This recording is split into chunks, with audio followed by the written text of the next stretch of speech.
After my AC condensation water overflowed twice, I decided that I needed a device to prevent that, so here is my echolocator. Let's see it in action. We'll take a standard 10-liter water bucket and just place it on the side, and the device does the rest. By yelling at water, which then yells back, from which it devises whether the water is too close for comfort or not. If it decides that the water is too close, then it'll start screaming like a little child in Walmart when denied 7 pounds of candy. When the device is then picked up, power is immediately cut and it stops yelling. Now that that peasantry is out of the way, let's see how this thing works. In the bottom there's a switch. When depressed, it powers on the device. Next to it we have the ultrasonic sensor that yells at water. Then we have the 18650 cell that keeps this thing upright. Then we have the LED that blips when things are fine and is on when it's not. And finally we have the very angry buzzer that makes the noise. Now let's see how this was made by going to the first prototype. Wait, too far, go back. Thank the stars for undo. But here is the first prototype. As we can see, all of the parts are already here. And we can even mount it the same way as we did with the other one. With the prototype done and tested, I saw that my idea had some merit, so I went and designed a casing for it. Here we have the first casing design, and we have 3 distinct parts. We have the top cover, we have the battery compartment, and we have the main chassis.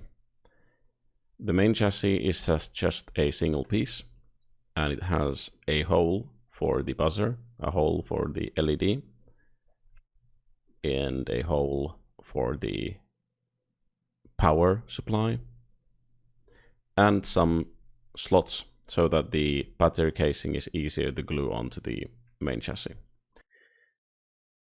The battery compartment is very simple.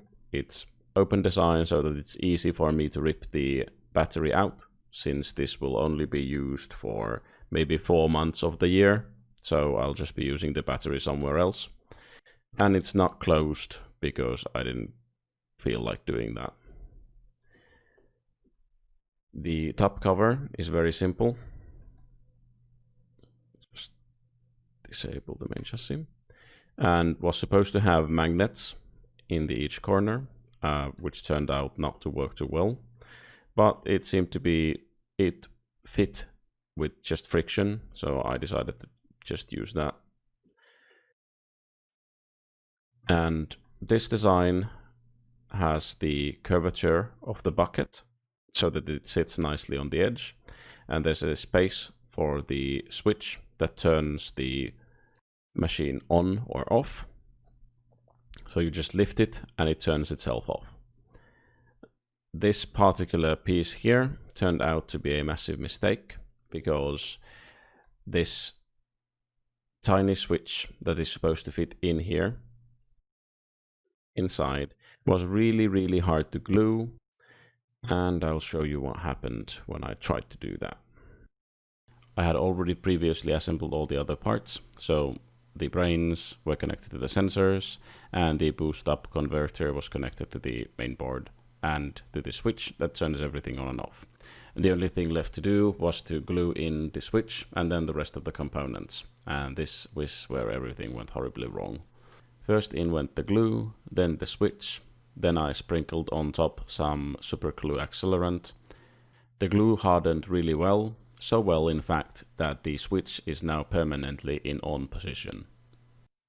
I tried to wiggle it out for a moment with pliers, and the only thing that I managed to do was to break the switch. So back to the drawing board it is. I also found the second problem with the old design. When the battery was attached, it would not stay straight, and as such would not give proper measurements. This also needed to be fixed. Here is the version 2. We've added some stuff. For example, if we take everything else away, we can see that there are these new tabs for the top cover, so that the magnets are not needed and it will just friction fit. And then the bottom part of the main chassis has been separated and has two guides. And these guides will then help align the rest of the chassis, which is printed separately. I've also added some guides so that the battery compartment will then glue this entire thing together, so that the battery compartment and the lower part and the upper part will make a one piece.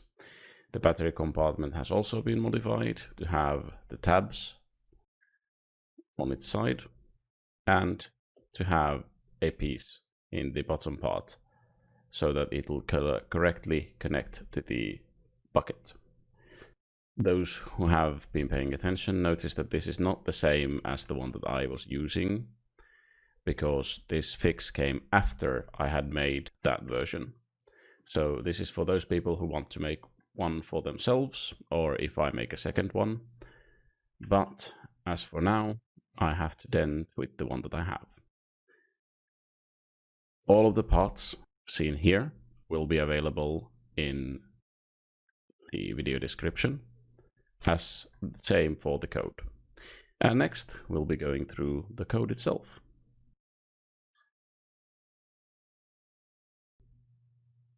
Here we have the code. Here we have the pins. When you inevitably solder your things to the wrong pin, you can easily change it here.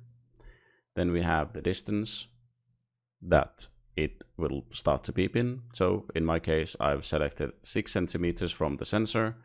Then I need to empty the bucket, and it's in centimeters. Then we have the serial speed. We have the beeper tone. You can vary the amount of annoyance that this will give you by just changing how high or how low the beep is. Then we have how long should it beep and how long should it wait between beeps. Then we have that it sets up the pins and starts serial. Then we do a ping so that it yells at the water. Then depending on how long it took for the water to essentially yell back, then we use the speed of sound and divide it by 2 because it's going both ways, and that's how we get the distance. And then we'll tell the distance to the serial monitor if it's between 400 centimeters and 2 centimeters, because it doesn't really work outside of that range. If it's within that range, then we just print it into the serial monitor. Then we wait for half a second and half a second again. Can't remember why. There's probably a reason. It's probably also a bad reason. If the distance is less than the bucketful distance, which in this case is 6 centimeters, then we'll display that, hey, you should probably go and empty your bucket. Then we put the LED on, and then we do 3 beeps. Yes, you could have written a while loop or a for loop. I didn't feel like doing that, so I did this.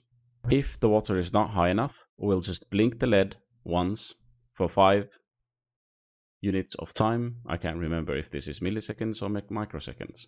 Well, in any case, we'll just have a small ping with the LED. And once that's done, then we sleep for 8 seconds using a low power mode. This way, the only thing that really takes power in this device is that boost converter LED that's constantly on. So it will probably be going down by roughly 4 or 8 milliamperes each hour. So it should work for a while with a 18650 battery. But that's the code. This will be available in the video description. Now we'll just go ahead, flash the thing, and then assemble it into the newly printed chassis version 2. This time I glued in the switch first, and then checked that it actually worked, and then soldered it into the rest of the stuff. But enjoy the rest of the build montage.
go, we're done. Thank you for watching. I hope you learned something, and I'll see you in the next one.